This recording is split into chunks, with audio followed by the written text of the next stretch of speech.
My name is Claire Mitchell.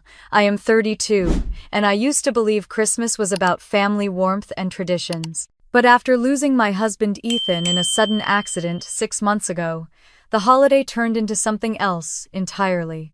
On Christmas Eve, instead of comfort, I received a call from my in-laws summoning me to their home in Evanston to discuss his inheritance. I thought it would be painful but simple. I was wrong. Because before I even reached their house, a stranger appeared out of the shadows of a parking garage and warned me not to open my own car door. Why would a homeless man know my name? And why would he say my sister-in-law was plotting against me? That night I promised myself one thing. Whatever they were hiding, I would uncover it, even if it shattered everything I thought I knew about family. Let me take you back to where it began. So I tried to steady myself in the quiet of my apartment, telling my hands to keep busy while my mind spun with questions. Christmas lights blinked faintly from the buildings across the street, their colors reflecting on the snow, but inside my home the silence felt sharp. I folded the same towels, twice rinsed a clean glass, just to hear the water run, anything to drown out the echo of that warning in the garage. On the mantel, a picture of Ethan and me in Denver caught my eye. His smile felt both close and impossibly far away. I poured hot water into a mug, but even the steam rising from the cup could not warm the chill that had settled in me. The phone lay on the counter, still carrying the weight of Margaret's clipped words. They had not invited me, they had summoned me, and the thought of stepping into that house in Evanston made my stomach twist. I stood before the mirror in my bedroom, fastening the pearl earrings Ethan had given me for my 30th birthday. My auburn hair streaked faintly with copper in the light fell around my shoulders. My face looked older than it had last Christmas. Grief does that. It carves lines you never noticed before. I whispered softly, almost to the reflection itself. I have to do this, Ethan. I have to show up. I have to protect what you left. The drive from my apartment in downtown Chicago to Evanston was supposed to take 30 minutes, but traffic on Christmas Eve had a way of stretching everything. Still, I left early. The cold wind hit me the moment I stepped outside. I clutched my coat tighter, my heels clicking against the pavement as I walked toward the parking garage. My chest tightened as I remembered Margaret's tone. It was not about inviting me to a holiday dinner. It was about control. About reminding me that in their eyes I was always the outsider even after 5 years of marriage to Ethan. They had never said it outright, but I had felt it in the polite smiles and in the way Margaret introduced me as Ethan's wife rather than by my name. I paused near my car, my hand hesitating on the strap of my purse. The air smelled of exhaust and melting snow, and somewhere above me a radio played faint Christmas music from an apartment balcony. My phone buzzed again, a message from Margaret. "Do not be late. We are waiting." I shoved the phone back into my bag. My heart pounded, a mix of anger and fear. This was my husband's legacy. They wanted to divide it without me, but I would not let them. Not tonight, not ever. I took a deep breath, pulled the keys from my purse, and stared at the sleek black sedan Ethan and I had bought together 2 years ago. It felt strange to see my reflection in the glass without him by my side. The sound of hurried footsteps broke the stillness. I turned sharply. A man emerged from behind a concrete pillar, his coat worn thin, his beard, unkempt, eyes sharp despite the lines etched into his face. He raised his hands slightly as if not to frighten me. "Miss, wait." My voice caught in my throat, every instinct telling me to back away, but something in his expression stopped me. Not aggression, not wildness, but urgency. "Please do not open that car door." I froze. "What are you talking about?" He kept his distance, glancing nervously around the garage. "My name is Eddie. I used to work security in this building. I know who you are. You are Claire Mitchell, Ethan's wife." The hairs on the back of my neck stood up. How did he know me? He took a breath, his voice low and steady. "I should not even be here, but I need to tell you. Your sister-in-law Vanessa has been meeting with people planning something. You were not supposed to show up tonight." The words sank into me like ice water. My pulse hammered. I shook my head, forcing myself to speak through the fear. "That makes no sense." He looked at me with tired eyes. "I know it sounds crazy, but she has been working with Howard. They want to cut you out to make it look like you are unstable. There is more, but you have to be careful." I stared at him, at the sincerity in his weathered face, the way his voice cracked slightly as he spoke. My first instinct was to run, to lock myself in the car and drive away, but my second instinct was louder. If I did not go, if I let them decide everything without me, Ethan's name would be dragged through mud, and everything he had worked for would slip from my hands. The snow outside glowed faintly in the fluorescent garage light. I tightened my grip on the keys. I whispered more to myself than to him. "I cannot stay away. Not tonight." His jaw tightened. "Then be careful. They are not expecting you to fight back." I nodded, though my legs felt unsteady beneath me. I slid into the driver's seat, hands trembling on the wheel, my breath fogging up the glass. As I pulled out of the garage, I glanced in the mirror. Eddie was still standing there, watching, his figure half hidden in the shadows. The streets toward Evanston were lined with glowing lights, families gathered around windows, children pressing their noses to the glass. My heart clenched. For them, tonight was warmth. For me, it was the start of a battle I never wanted, but could not walk away from. The closer I drove toward the Mitchell house, the heavier the knot in my stomach grew. The familiar roads, the sight of the tall oak trees near their neighborhood, all carried memories of barbecues and family dinners that now felt poisoned. I gripped the wheel tighter, whispering Ethan's name again, as though he could hear me through the falling snow. This Christmas would not be about carols or gifts. It would be about survival. I slowed at the last stoplight before Evanston, the house only a few minutes away, and for a moment I let the red glow wash over me, steadying my breath, preparing for what waited behind those walls. The light turned green, and I pressed the gas, my fingers clenched around the steering wheel so tightly they ached. The snow had started again, light flakes swirling in the air, catching on the windshield like cold sparks. My breath fogged the inside of the car, and I cracked the window for air. The houses grew larger as I neared Evanston, each one dressed in white lights, reindeer figures, glowing wreaths. Families were gathering by fireplaces, wrapping paper, crinkling laughter spilling through warm windows. For them, it was Christmas Eve. For me, it was a summons, a test, and maybe even a trap. The words Eddie had spoken circled in my head. "Vanessa is setting you up." I shook my head as if to chase them away, but they clung like burrs. What if he was telling the truth? He had looked at me with such urgency, not the eyes of a liar. My stomach churned. I turned into the Mitchell neighborhood, the houses sitting on wide lots with oak trees and carefully plowed driveways. Ethan had grown up here, riding his bike to the park, sledding down the hill near the elementary school. He used to tell me that one day he wanted our kids to run through the same yards. The thought made my chest tighten, and I blinked quickly to push the tears back. As I pulled into the long driveway, the Mitchell home rose before me, 2 stories of brick, with white trim candles glowing in the windows, every inch strung with twinkling lights. It looked like a postcard, but to me it felt like the mouth of a cave. I parked slowly, cut the engine, and sat there for a long moment with my hands still on the wheel. My phone buzzed again, another text from Margaret. "We are waiting. Do not keep us waiting." I slipped the phone into my bag and pushed the car door open. The cold hit me like a slap the wind, carrying the faint sound of carolers from a few streets away. My heels crunched on the salted driveway. For a moment I thought of turning back, of calling a cab, of leaving them to tear each other apart without me. But then I thought of Ethan's voice, his laugh, the way he would rest his hand on mine when I got nervous. He would never want me to run. The front door opened before I reached it. Vanessa stood there in a pale cashmere sweater and black slacks, her blonde hair falling in soft waves. She smiled, but it was the kind of smile that felt like a knife hidden behind silk. "You came. I thought maybe you would not have the courage." I swallowed hard and walked past her into the house. The warmth inside pressed against me, heavy with the smell of pine and cinnamon. The living room glowed with a tall Christmas tree dripping in gold ornaments. Stockings hung on the mantel, each embroidered with names, including Ethan's, as if nothing had changed.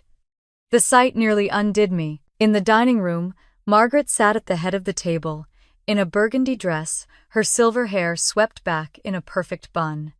Daniel was near the fireplace, hands shoved in his pockets, his expression tight.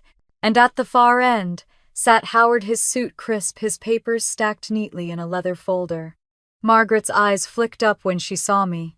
"Claire, at last." I forced myself to meet her gaze. "Thank you for inviting me." Her lips pressed into a thin line, not quite a smile. "It is Christmas Eve. We should not waste time." I slipped out of my coat and hung it on the back of a chair. My legs trembled slightly, but I locked my knees to steady myself. Vanessa closed the door behind me, then took her place beside her mother, leaning back with her arms crossed, watching me like a hawk. Daniel stepped forward, his voice quiet. "Claire, I am glad you are here." I gave him a small nod. At least his words did not carry daggers. Howard cleared his throat and adjusted his glasses. "Before we begin, I want to make clear that tonight is about order. About ensuring Ethan's estate is managed properly." The sound of Ethan's name in his mouth made me want to flinch. Ethan had trusted him, had believed he was a friend to the family. Now his presence felt like part of the machinery already grinding into motion. Margaret tapped the table with her manicured nails. "Sit, Claire." I sat. My hands lay folded in my lap, clenched so tightly I could feel the nails pressing into my palms. My eyes roamed over the table, catching sight of the leather folder in front of Howard. I had a feeling the pages inside already bore a story I would not recognize. Vanessa leaned forward, her voice smooth. "We know this is difficult for you, but it is better to face reality than pretend." I looked at her, keeping my face as still as I could. Reality. That word tasted bitter.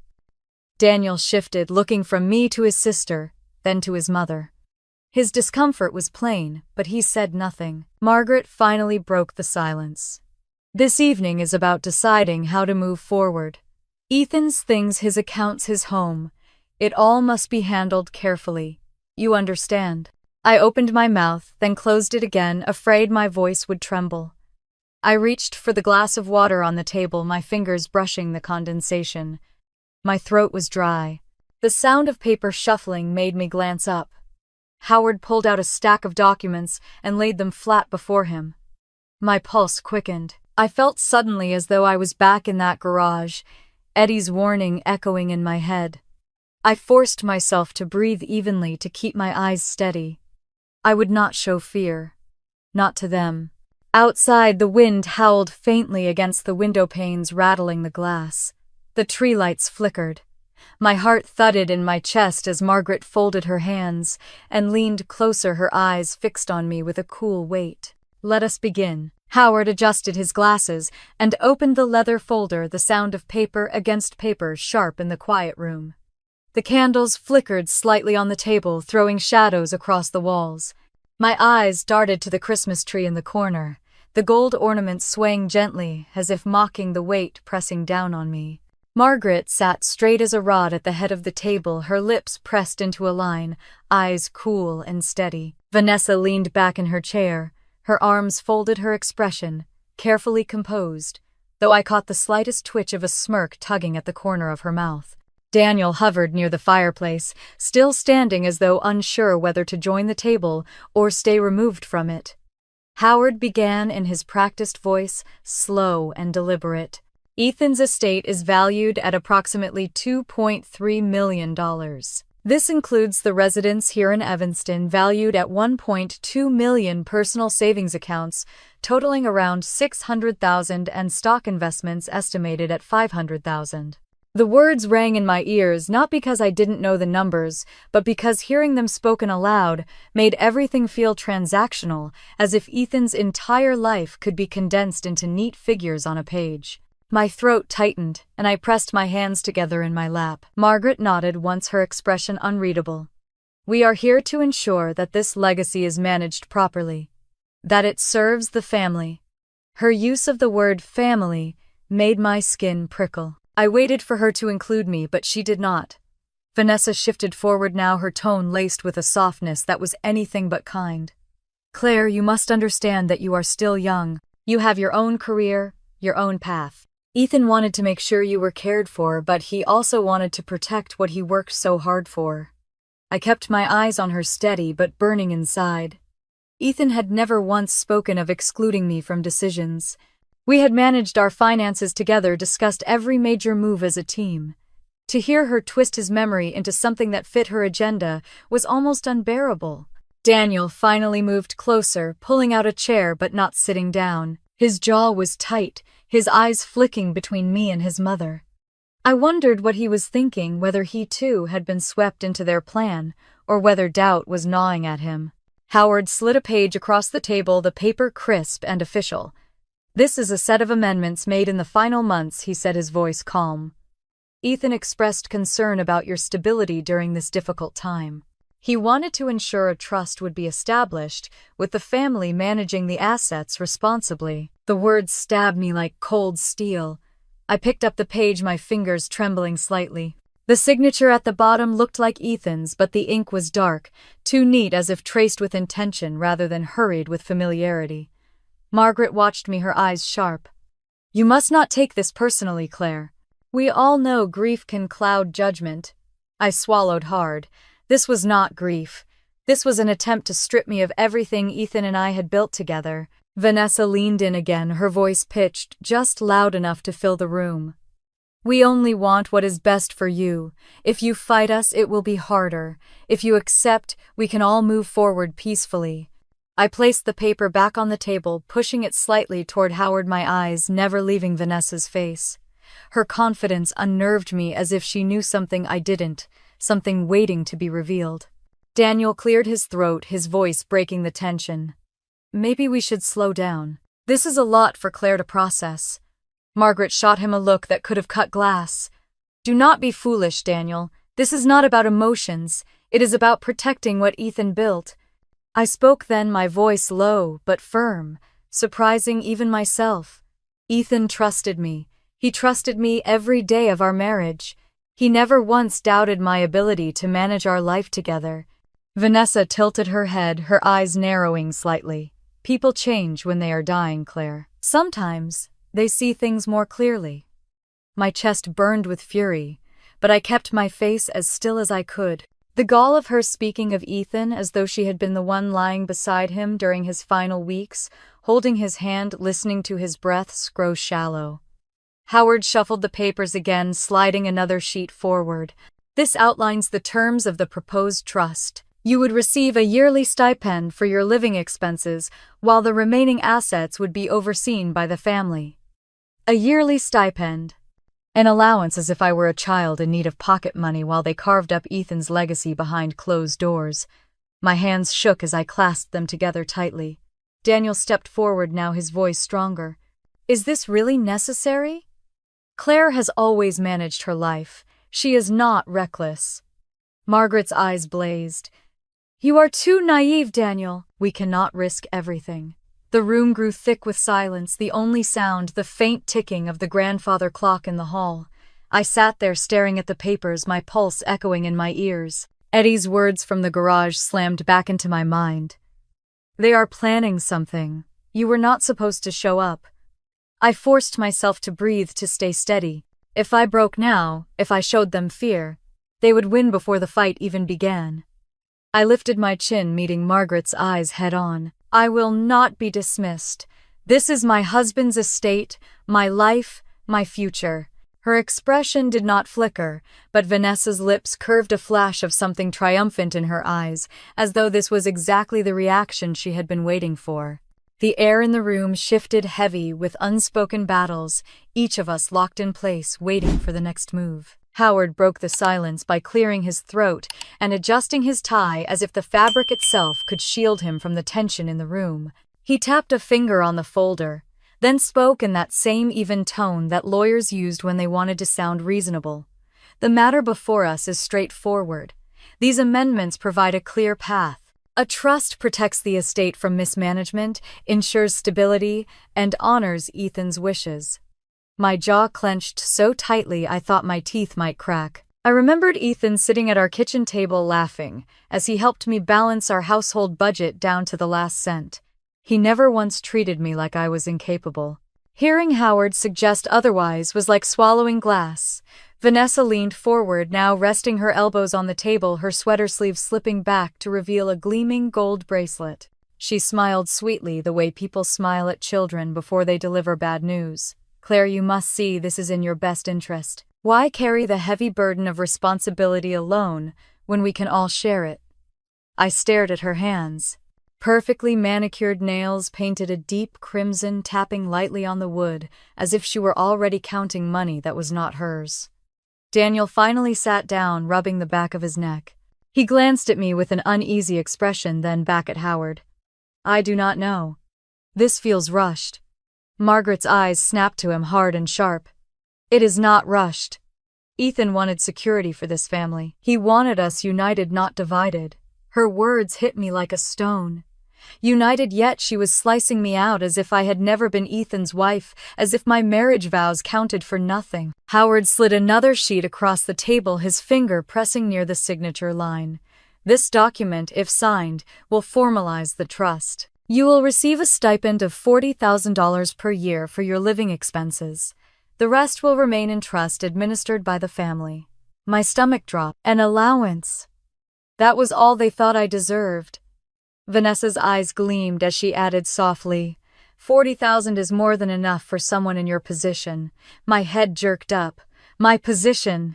The word dripped with contempt. I gripped the arms of my chair to keep from shaking. Daniel spoke again, his voice firmer this time. Claire has always worked. She is not irresponsible. Ethan trusted her. Margaret cut him off, her voice slicing through the air. Enough, Daniel. Do not let misplaced sympathy cloud your judgment. The room felt smaller, the air heavier. My pulse thundered in my ears as I looked down at the neat rows of text on the paper before me. Words meant to strip me of power, cloaked in the language of protection. I lifted my head and met Howard's gaze. Ethan never once questioned my ability to manage our lives. I will not accept this. Howard's lips tightened, but before he could speak, Vanessa leaned in closer, her tone almost gentle. Claire, think carefully. Fighting this will only make things worse for you. Her words were smooth, but her eyes told the truth. She wanted me cornered, weakened, forced to accept her terms. I glanced at Daniel. He was staring at the table, torn, his fingers tapping restlessly. He looked like a man caught between loyalty and fear. The grandfather clock in the hallway chimed, the deep sound echoing through the room. My chest rose and fell with slow, deliberate breaths. Margaret folded her hands neatly, her voice calm but cold.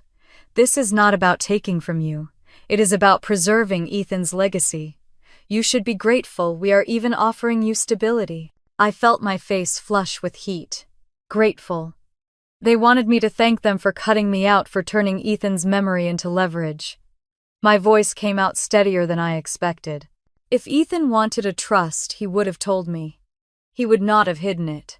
Howard shifted uncomfortably in his chair. Sometimes men keep their concerns private to spare their wives. I nearly laughed at the audacity of it. Spare me. Ethan had never spared me from the truth. We had been partners in every sense. The paper sat in front of me like a snake waiting for me to touch it. My fingers itched to tear it in half, but I knew that was what they wanted. They wanted me to look unhinged, emotional, unstable.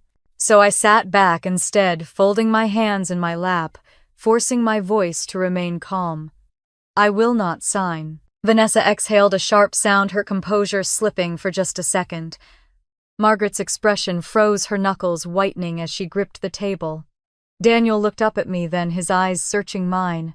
I thought I saw the faintest flicker of recognition, the tiniest seed of doubt planted in him. Howard gathered the papers slowly, his face unreadable. Very well. We will reconvene after a short break. Margaret returned first, her heels clicking sharply on the hardwood as she re-entered the dining room. Her face was calm, but her eyes burned, as if she had been rehearsing her next lines in the hallway mirror. Vanessa followed close behind, her phone in hand, quickly tucking it into her pocket when she saw me watching. Howard brought up the rear, carrying the same folder, his lips pressed thin. Daniel had not moved. He sat hunched at the table, his hands clasped together, his jaw tight. He glanced at me briefly, then dropped his eyes back down. Margaret remained standing at the head of the table. Her voice was smooth, almost gentle, though the steel underneath it was unmistakable. Claire, you must face facts. You are grieving, we understand that, but we cannot ignore the incidents that show you are not in a place to handle such responsibility. I frowned. What incidents? Vanessa leaned forward, her tone soft with practiced concern. Last month you missed a payment on your credit card, did you not? I blinked at her, then let out a short laugh that held no humor. I paid it 2 days late because I was waiting for a transfer. That hardly makes me incompetent. Howard slid another paper toward me. There have been other matters. We have statements from people close to the family noting lapses in your memory, confusion, even agitation. I felt the blood rush to my face as I picked up the document. My eyes scanned over the words and stopped on the neat, unmistakable handwriting that belonged to Vanessa. She had written that I became upset at a grocery store, unable to recall what I had purchased, and accused a family member of trying to take my money. My hands trembled with rage. I looked up at her, my voice steady but low. You wrote this? Vanessa widened her eyes in false surprise. It is what I observed. We are all worried about you. I slammed the paper back onto the table. That never happened. Margaret's voice cut in sharply. Claire, denial will not help you. Ethan saw it too. He confided in us that he feared you were slipping. The room seemed to tilt, the air draining from my lungs. My Ethan, the man who had trusted me with every detail of our life, who had never once doubted me, was now being used against me in this twisted way. Daniel finally spoke, his voice rough. I never saw her like that. She has always been capable. Margaret turned on him instantly. Do not contradict your mother. You were not there every moment. He looked down again, silenced. I forced myself to sit straighter, though my chest felt like it might crack open. You are fabricating lies. Ethan never believed I was unstable. He trusted me more than anyone. Vanessa reached for another paper, sliding it forward with a calmness that chilled me. Then why, Claire, would he sign this request for medical evaluation? I stared down at the sheet, my breath catching. It was a form supposedly from a doctor's office with Ethan's name scrawled at the bottom. My eyes lingered on the signature, on the shape of the letters. It looked like his handwriting, but something about it was off. Too stiff, too carefully drawn. My voice came out tight. Where did you get this? Howard folded his hands. It was provided by Ethan in the weeks before his death. I shook my head violently. Number. He never told me. He would have said something. Margaret's voice was colder now. Perhaps he knew you would react this way. That is why he trusted us instead. The room fell silent. The sound of the clock ticking in the hall filled the space, each second heavier than the last. I pressed my palms against the table to steady myself. If they wanted me to break, they would not see it. Daniel shifted again, his shoulders tense. Maybe we should verify these documents.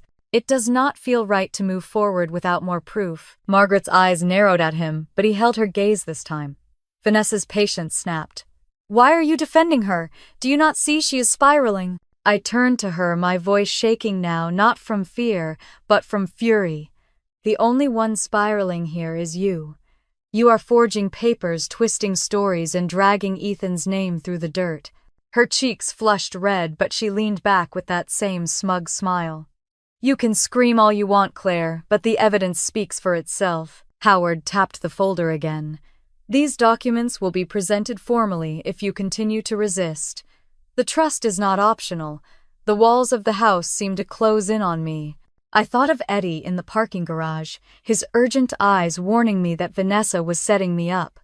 I understood now. This was the trap. I looked at Margaret, then Vanessa, then Howard, and finally at Daniel. My voice was quiet, but every word deliberate. I will not be erased from my own husband's life. The flicker of doubt on Daniel's face grew more pronounced, his jaw tightening. Margaret's lips curled into something like disdain. Vanessa tilted her head, her eyes cold and shining. The tension pressed down like the weight of the snow outside, heavy and suffocating. I sat there, heart pounding, as the battle lines grew sharper with every passing second. Margaret pushed back her chair, rising with an air of finality. Vanessa followed suit, though her eyes never left me, sharp and calculating.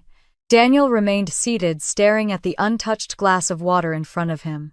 I sat there in the heavy silence, the Christmas lights twinkling behind me, my heart pounding with both fear and defiance. They thought they had me cornered, but they did not know the depth of my resolve. The faint sound of carolers drifted in from outside, muffled through the frosted windows, a strange contrast to the battlefield that this house had become. I reached for my purse, steadying my breath, and waited for whatever would come next. The sudden chime of the doorbell cut through the heavy silence like a crack of thunder. Everyone at the table froze. Margaret's eyes darted toward the hallway, her lips pursed tight while Vanessa's hand instinctively went to her pocket as if she had been caught with something she should not have. Howard adjusted his glasses and frowned. Daniel looked at me, his brow furrowed in confusion, as if he too sensed something was about to shift. Margaret pushed back her chair sharply. Who on earth would come at this hour? She strode toward the foyer, her heels clicking across the wood floor. I heard the door creak open, followed by a low voice that sent a shiver down my spine. "Excuse me, ma'am. I need to speak with Claire Mitchell." It was Eddie. I rose instinctively, my heart hammering in my chest. Vanessa's face drained of color, her composure cracking in an instant. Daniel looked toward the doorway with surprise, while Howard gathered his papers as though he could shield them from whatever was about to unfold. Margaret's voice was sharp and clipped. "This is private family business. You need to leave immediately." Eddie stepped into the room, his worn coat dusted with snow, his presence completely out of place amid the polished mahogany and glittering Christmas tree. He ignored Margaret's protest and met my eyes with a steady gaze. "Claire, I have something you need to see." Vanessa shot up from her chair, her voice rising. "He is a liar. He should not be here. Get him out."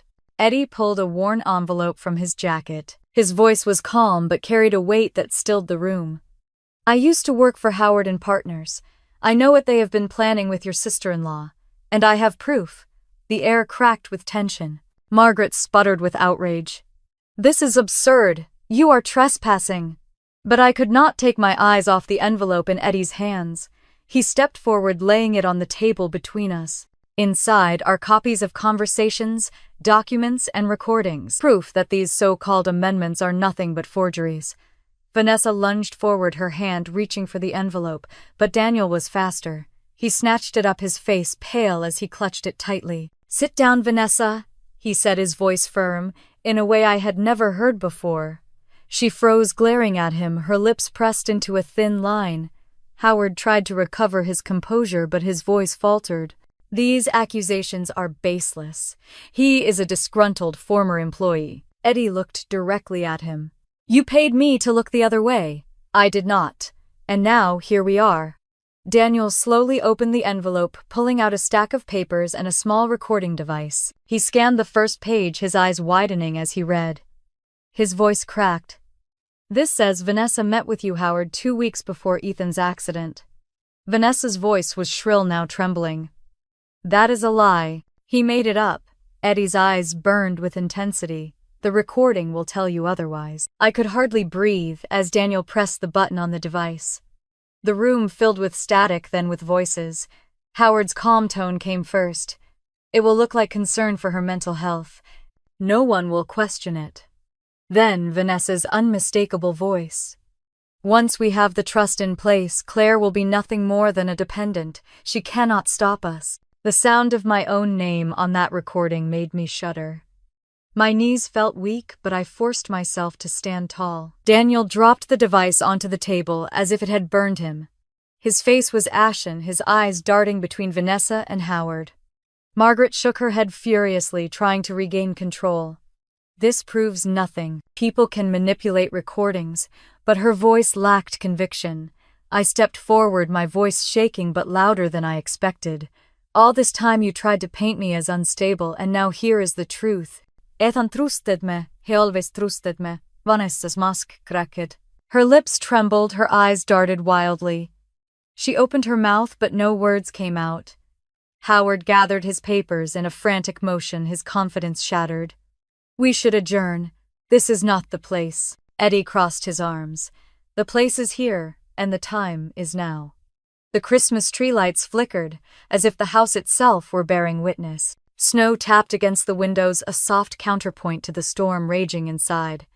Daniel looked at me, his voice low. "Claire, I am sorry. I should have questioned this sooner." I nodded slightly, my throat too tight for words. Vanessa suddenly slammed her hands on the table, her face contorted with fury. None of this matters. You cannot prove it in court. Eddie's voice was steady, almost gentle. Oh, but we can. These are certified copies. Originals are secured elsewhere. The silence that followed was deafening. Margaret's face was pale, her posture rigid. Howard looked like a man cornered, sweat beading on his forehead. Vanessa's chest rose and fell in quick, shallow breaths. I felt the ground steady beneath me for the first time all night. The lies were cracking, the facade crumbling. Daniel set the papers back on the table carefully, his voice quiet but firm. We need to hear everything, all of it. The air in the room shifted once more, no longer heavy with their control, but with the weight of the truth pressing to be revealed. Eddie motioned for Daniel to hand him another sheet from the envelope. His fingers trembled slightly as he unfolded it, then slid it across the table toward me. My eyes scanned the page and I felt the blood drain from my face. It was a transcript of emails printed in neat black ink, showing exchanges between Vanessa and Howard. My name appeared again and again, each line dripping with lies. Vanessa had written that I had outbursts in public, that I once accused her of stealing from my purse during a family dinner, that Ethan confided he worried I could not balance a checkbook. Every word was fiction carefully crafted to destroy me. Daniel leaned over my shoulder, reading with me. His voice broke the silence. Vanessa, you wrote this. She sat rigid, her eyes darting between the pages and me. I could see her throat tighten as she swallowed. Margaret spoke before Vanessa could answer. Stop this nonsense. Anyone could fabricate emails. This is just more slander. Eddie's gaze locked on Howard. You know they are not fabricated. You were copied on half of them. Howard's hand went to his mouth, his skin pale. He shook his head but said nothing. I pushed the papers toward the center of the table. My voice cracked heavy with anger and betrayal. This is what you were building against me. You wanted to make me look like I had lost my mind. Vanessa finally spoke, her words tumbling out too quickly. You were already falling apart, Claire. Everyone could see it. I just told the truth. I slammed my hand against the table. That is a lie. Ethan trusted me. He trusted me more than he ever trusted you. Her composure broke then. Her cheeks flushed, her voice rising to a near scream. You do not deserve what he left behind. You barely belonged in this family. Daniel shot up from his chair, his voice sharp. Enough, Vanessa. The room erupted in overlapping voices. Margaret snapping at Daniel to sit down, Vanessa accusing me of manipulating Ethan, Howard mumbling about legal procedures, and Eddie trying to steady the storm with facts. My heart pounded so hard I thought it might burst. Finally, I stood, forcing my voice over theirs. If Ethan wanted changes, he would have told me. He would never have done this behind my back. Daniel's face softened. I believe her. His words cut through the noise like a blade. Margaret's expression twisted in shock. Daniel, how dare you? He straightened his shoulders, his voice steady now. Mom, I watched Claire take care of Ethan when he was sick. I saw her handle everything when he could not. If he had doubts, I would have known. Vanessa looked at him with wild disbelief. You are choosing her over your own family. He turned on her, his voice sharp. You forged his name. You schemed with Howard. That is not family. Vanessa's lips trembled, her eyes filling with hot tears. For a moment she looked younger, like the little sister desperate for approval, but the venom in her words returned quickly. We had no choice. Do you know how much debt Michael's business has put us in? Do you know what we were facing? The confession slipped out before she could stop herself. Margaret gasped, her hand flying to her chest. Daniel stared at her in disbelief. This was about money, about your credit cards and loans. Vanessa buried her face in her hands, then snapped back upright, glaring at me. We could have fixed everything if you had just stepped aside. Her words seared through me. I thought of Ethan again, of how he worked tirelessly saving and planning so that we could live without fear. His love was in every dollar, every decision. And here was his sister ready to tear it apart to cover her mistakes. Eddie placed another document on the table. This one was a receipt, a payment from Vanessa's account to Howard's firm. A large sum withdrawn just weeks after Ethan's funeral. Howard lunged for it, but Daniel blocked him. His voice roared with a strength I had never heard before. This is fraud. The room fell into silence once more, the weight of truth now undeniable. The only sound was the faint whistle of wind outside rattling the window panes. I looked at Margaret expecting denial, but her face was ghostly pale. Her voice wavered as she whispered, "Vanessa, tell me this is not true." Vanessa's tears spilled over her words, tumbling out in desperation. "I did it for us, for the family, for Michael. We were drowning." Her mother stared at her as if seeing her for the first time. Howard finally stood gathering his folder. "This discussion has gone far enough. We should adjourn before any further damage is done." Eddie's voice was firm, steady. "The damage has already been done." I stood there, hands pressed against the edge of the table, my pulse pounding, as the storm quieted. For the first time that night, the lies no longer held the power. The truth was spreading like cracks in glass, impossible to stop. Vanessa sank back into her chair, her chest heaving, her eyes red and wild. Margaret sat frozen, Daniel stood tall, and Eddie remained by my side. The night was far from over, but I could feel the tide turning. Margaret's hand trembled as she reached for her glass of water, the ice clinking against the sides. She took a slow sip, her eyes never leaving Vanessa. The room was still, the tension so thick it pressed against my chest. I could hear the faint hum of the heater kicking on, blending with the wind outside. Daniel broke the silence first, his voice raw with disbelief. "You dragged us into this because of money. Debt you and Michael created. You tried to make Mom complicit in it. And now you want Claire to pay for it with her life." Vanessa's shoulders stiffened. Her mascara had begun to smudge, leaving dark shadows under her eyes. She wiped her cheek with the back of her hand, then snapped, "You do not understand what it feels like to lose everything. We were drowning, Daniel. Every day was another call, another bill. I had to do something." I leaned forward, my voice low but steady. "You chose to forge documents and lie. You chose to smear me instead of asking for help." Vanessa's eyes locked onto mine, fierce and unblinking. "You were never really one of us. Ethan was my brother, and you only had a few years with him. Why should you walk away with everything when we are left with nothing?"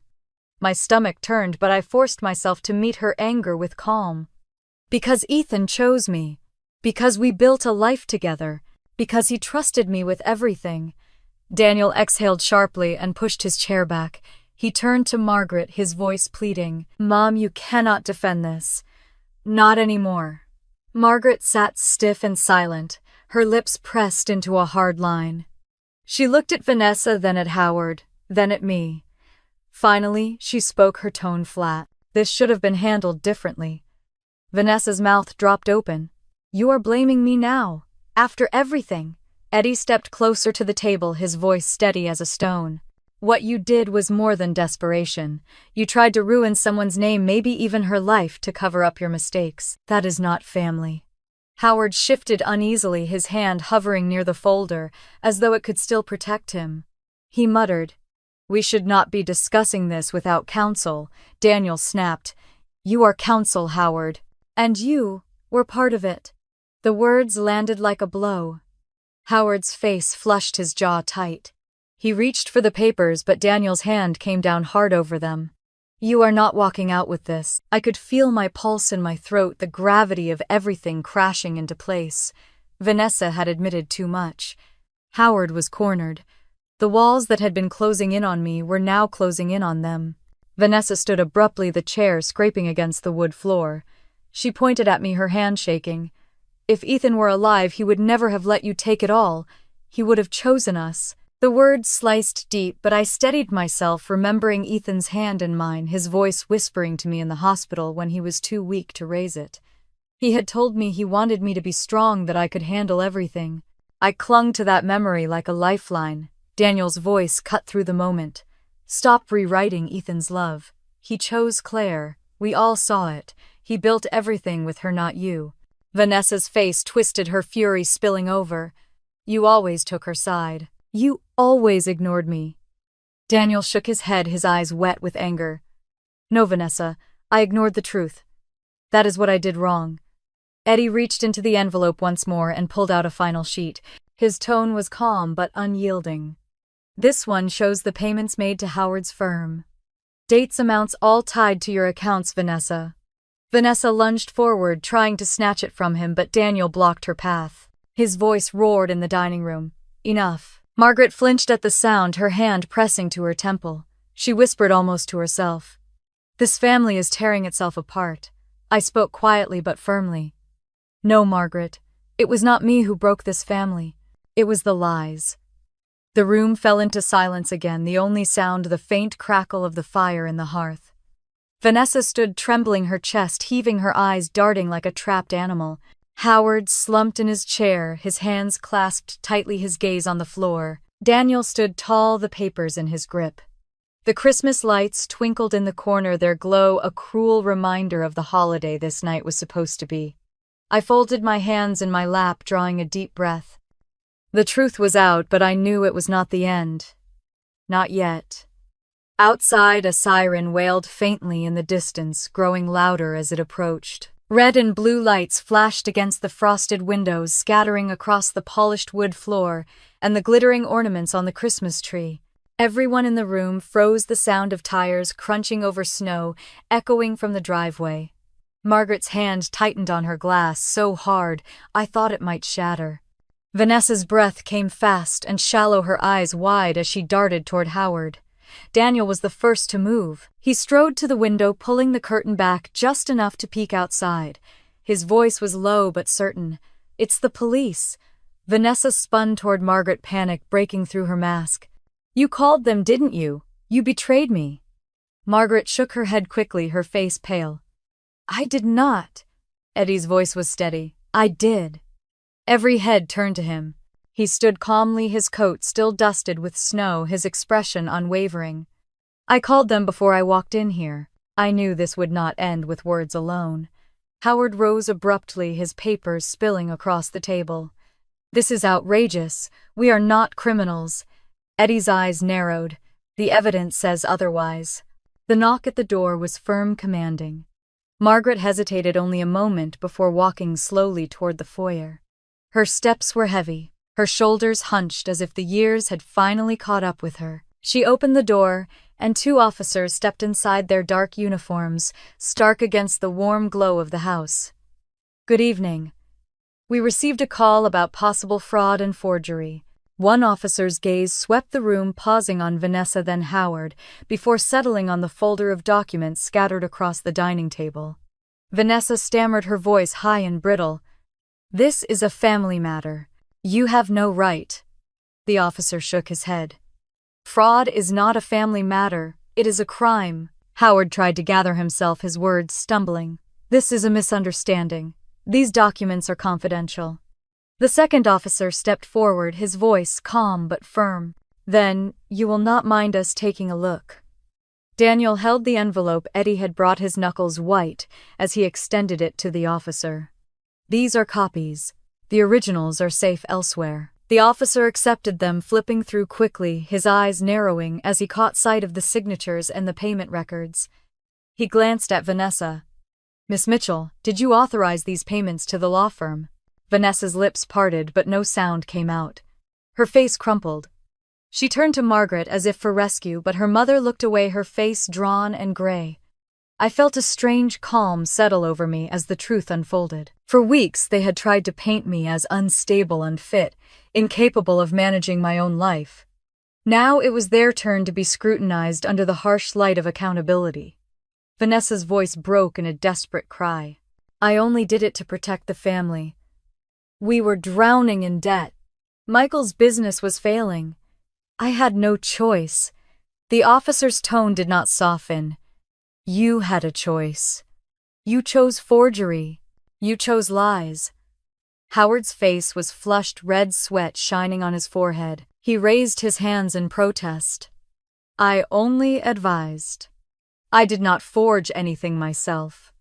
Eddie's voice cut through the air like a blade. You facilitated it. You drafted false amendments and took her money to make it happen. The officer nodded slowly. That will be for the investigators to determine. Daniel's shoulders slumped with visible relief.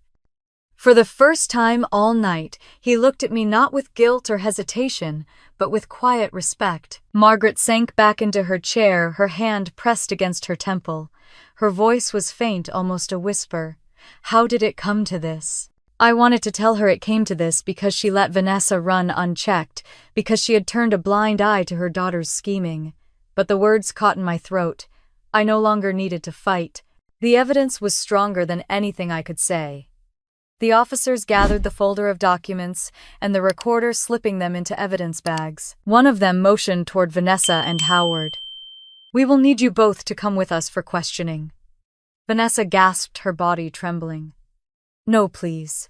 Not tonight. Not Christmas Eve." The officer's face did not change. "Crime does not take holidays," Howard muttered under his breath, as he straightened his jacket, his pride deflating with every movement. Vanessa, however, collapsed into her chair, sobbing uncontrollably. Daniel reached for her shoulder, but stopped, his hand hovering in the air before he pulled it back. His face was etched with sorrow, but he did not defend her. Margaret finally lifted her eyes to me. Her gaze was hollow, stripped of the superiority that had once weighed on me. I could not read if it was regret, shame, or both. The officers guided Vanessa and Howard toward the door. Vanessa's cries echoed through the hallway, sharp and bitter. I stood still, my body trembling, but for the first time that night, it was not from fear, it was from release. As the door closed behind them, silence returned. The tree lights flickered, softly casting golden reflections across the table. Daniel sank into his chair, burying his face in his hands. Margaret remained rigid, her expression vacant. Eddie stood beside me, steady and silent. The night was quiet again, but I knew nothing would ever be the same. Daniel lifted his head from his hands, his eyes red-rimmed but clear. He looked at me as though seeing me for the first time, not as the woman his sister despised, but as the person Ethan had chosen. "I am sorry, Claire." His voice cracked. "I should have protected you instead of sitting silent." I wanted to answer, but my throat felt tight. Words seemed too small for the weight of everything that had just unfolded. Eddie placed a steadying hand on my shoulder, grounding me in that moment. Margaret rose slowly from her chair, her hand resting on the edge of the table for support. She looked years older, her back slightly stooped, her once firm voice reduced to a tremor. "The family?" she whispered. "All of it broken." I turned to her, my tone cool but not cruel. "It broke because of choices, Margaret. Not because of me." Her eyes glistened, though no tears fell. She lowered herself back into the chair and said nothing more. The clock in the hall chimed midnight. Christmas Day, a holiday meant for peace, now heavy with ruin. Daniel finally spoke again, his voice low. "What happens now?" Eddie answered before I could.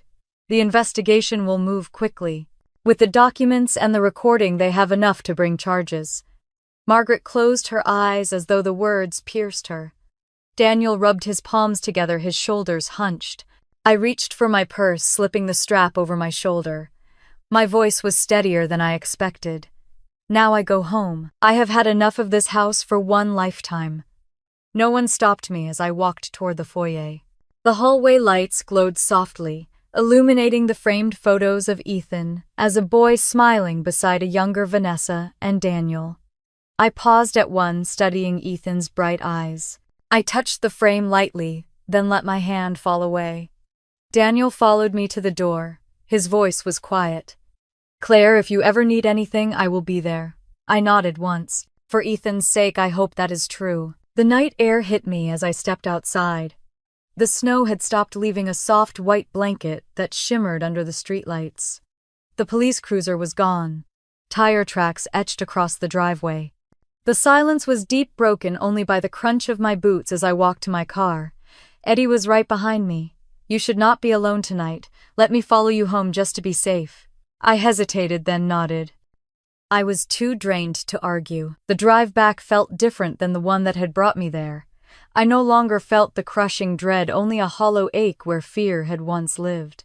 The lights of Evanston twinkled, faintly, houses lined with decorations, families likely gathered around fireplaces with cocoa and laughter.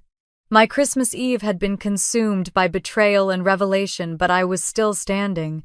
When I pulled into my driveway, I sat in the car for a moment, staring at the house Ethan and I had shared. The porch light glowed softly, just as it always had when he waited for me to come home.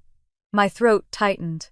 Eddie parked behind me, stepped out, and stood near the curb. He gave me space but stayed close enough to be present.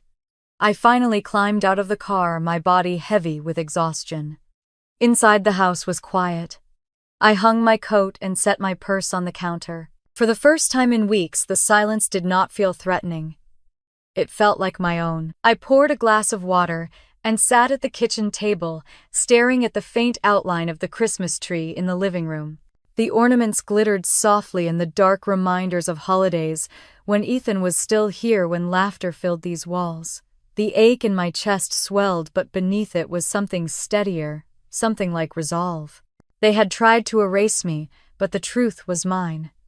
Ethan's love, his trust, his life with me could not be rewritten. I closed my eyes, letting the quiet wrap around me. Tomorrow would bring questions, lawyers, and headlines, but tonight I allowed myself to breathe. Eddie knocked lightly on the door. I opened it, and he gave a small nod. "Just wanted to make sure you were all right." I managed a faint smile. "I am, or at least I will be." He tipped his head, then walked back to his car. I watched the taillights fade down the street before closing the door and turning the lock. In the stillness, I whispered Ethan's name, my hand pressed over my heart. I would not let them take away what we had built. Not tonight, not ever. The tree lights blinked softly, casting a gentle glow across the room, and I sat there until the first hints of dawn began to touch the sky. The sun rose pale and cold over Evanston, the light spilling through the kitchen window in muted shades of gold. I had not slept, but I felt steadier than I had in weeks. My phone sat on the counter, buzzing with missed calls and messages. Most were from numbers I did not recognize, but Daniel's name appeared twice, and Margaret's once. I let them sit unanswered. The kettle whistled softly on the stove as I made tea. The simple act felt grounding, the steam curling around my face. I carried the mug to the living room and sat by the window watching the quiet street.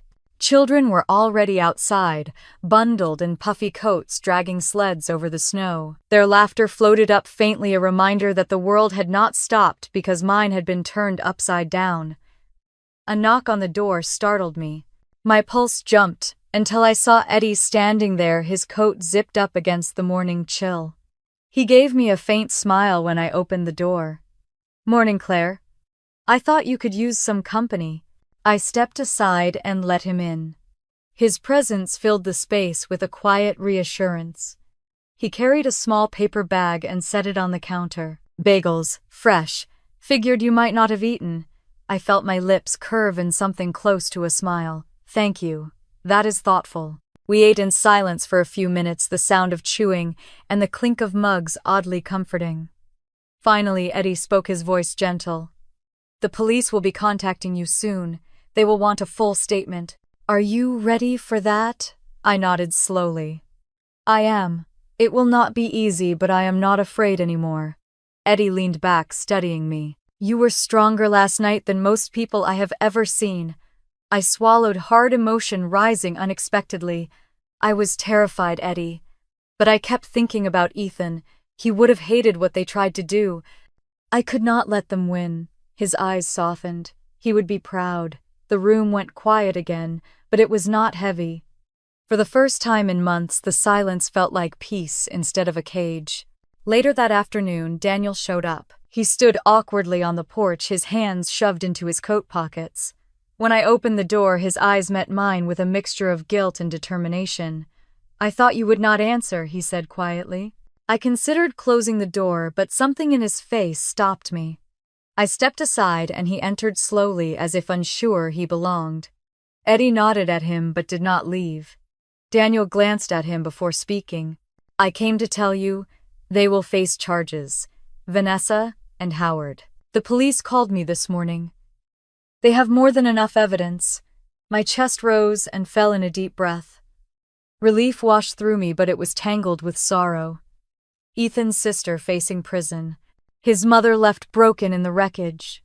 Daniel rubbed his forehead. Mom is devastated. She refuses to leave the house.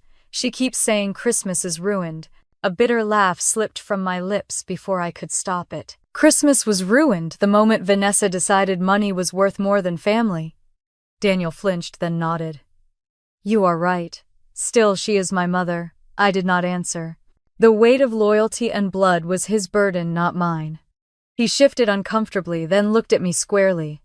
Claire, I need you to know I did not know the full extent of what Vanessa was doing. I suspected, yes, but I did not stop it. For that I am sorry. I studied him for a long moment. His remorse seemed real, the lines of exhaustion etched deep into his face. Finally I said, You could have stopped her sooner. He lowered his head. I know. Silence stretched between us, filled only by the sound of the clock ticking on the mantel. Then Daniel's voice broke again. I want to make it right. However I can. I shook my head. That is not something you can fix overnight. Trust takes time. Eddie cleared his throat. At least he is here now. That counts for something. Daniel glanced at him with gratitude, then back at me. Please, Claire, let me help. I crossed my arms, my voice firm. If you mean it, then tell the truth when the time comes. Stand by it no matter how ugly it gets. His eyes met mine, steady this time. I will. He left soon after, his shoulders hunched against the cold as he walked down the driveway. I watched him go, a strange mix of anger and hope twisting inside me. That night I sat by the fire, the warmth flickering across the walls. The tree still glowed in the corner, though its beauty felt muted now. I thought of Ethan, of how he would have hated to see his family unravel like this.